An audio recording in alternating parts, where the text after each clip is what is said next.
The world we live in, it has fewer faces than it does masks. Every morning we wake up, look in the mirror and fix our hair.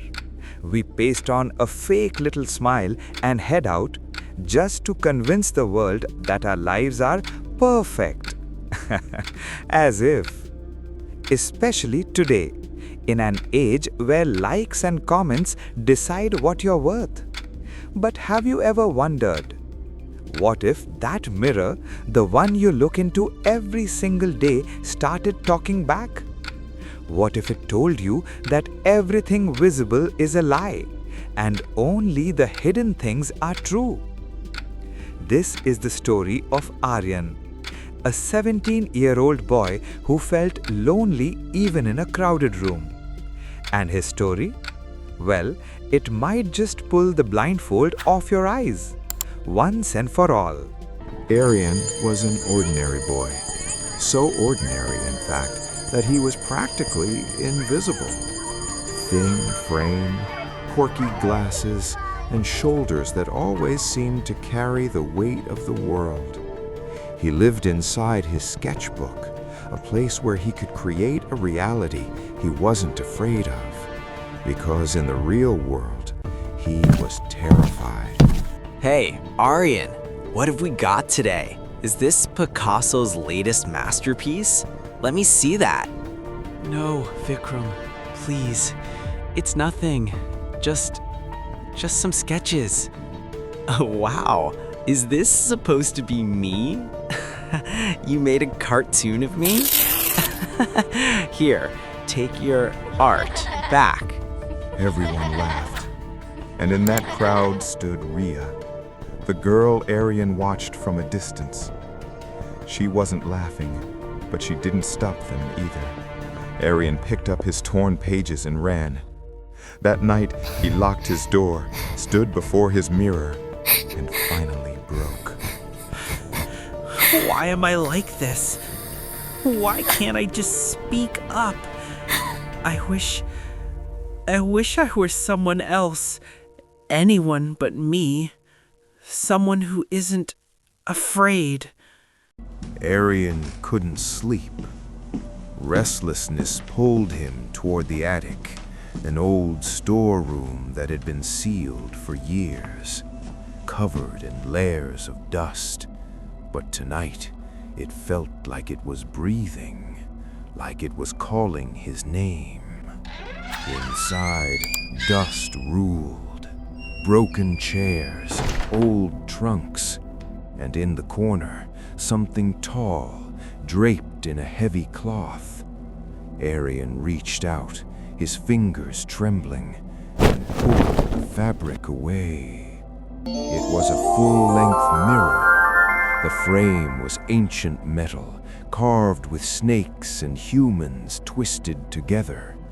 The glass was impossibly clear, so clear that even the shadows seemed to glow within it. Aryan looked at his reflection, the same scared, tired boy. But then, the Aryan inside the mirror straightened his back. The real Aryan froze in terror, but the version in the glass, he was smiling, a sharp, confident, sinister smile. What's happening? My hand is down, but your hand is up?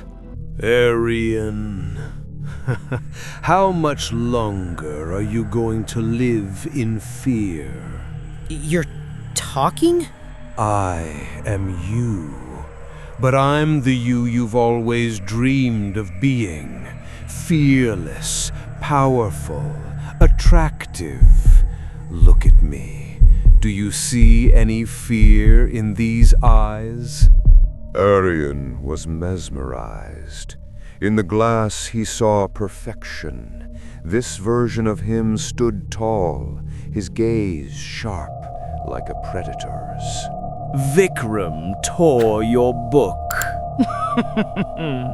And you cried. Ria ignored you, and you hid.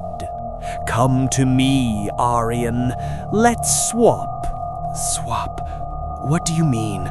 For a few days, I go out there. I fix your life. I put Vikram at your feet. I make Rhea yours.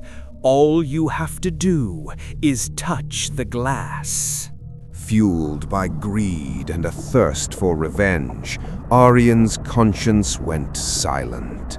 He just wanted to be respected. He reached out and touched the cold surface. The next morning, the Aryan that walked into school was different. This wasn't the boy people knew. This was the mirror Aryan. No glasses, shirt unbuttoned, a walk that commanded the entire hallway. Oh, look.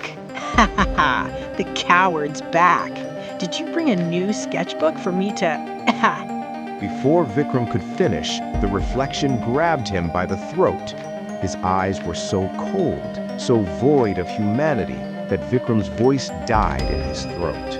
The next time you open your mouth to me, I'll make sure you never use it again. Do we have an understanding? He was a hero overnight. Even Rhea, who used to look past him, couldn't take her eyes off. Aryan, you've changed in a good way. Do you want to hang out this evening? Maybe, if I'm not busy. He was winning. He was the king. But in the shadows of an attic, the real Aryan was realizing he had made a terrible mistake. The world inside the mirror was a graveyard of color. Gray sky, gray ground, no sound, no smell. The real Aryan was screaming, pounding against the glass wall. Let me out! This is my life. You said you'd help, but you're destroying everything. He watched through the glass like a ghost. The fake Aryan wasn't just confident. He was cruel. He mocked his old friends. He became a monster to his own mother. Aryan, honey, you haven't eaten all day. I said I'm not hungry. Stop nagging me and get out. Mom, no. Mom, please, it's not me. Look at me. Look into the mirror. He wept against the glass.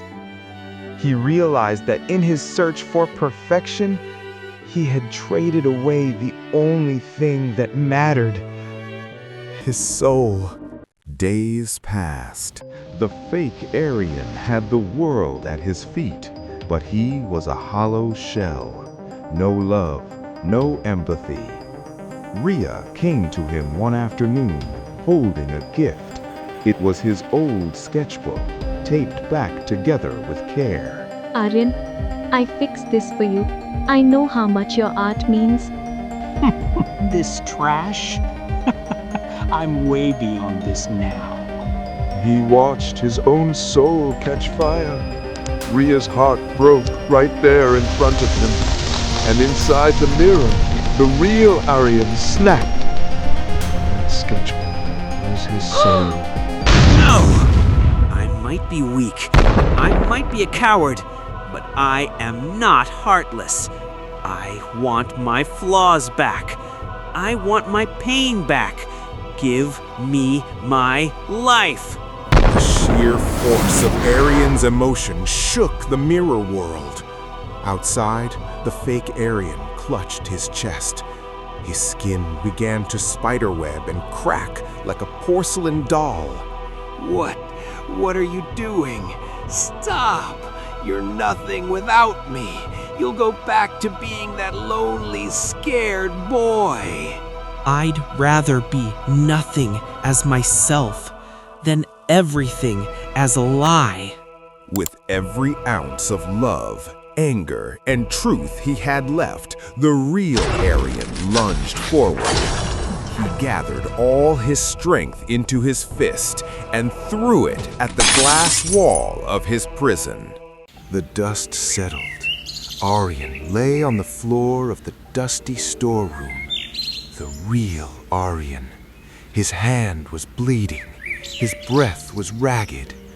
But he was home. Aryan went to school. He didn't act like a king. He apologized to Rhea. He went home and held his mother, crying into her shoulder. He started painting again. People still thought he was a bit weird, but he didn't care. He had learned the secret. Friends, we look at the glitz of social media and the perfect lives of strangers and we start to feel small. We wish we could just use a filter on our real lives to hide the mess. But remember that perfection, it's a mirror's lie.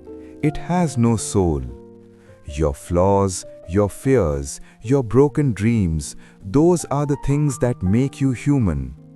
It is better to be a blurry version of yourself than a perfect shadow of someone else.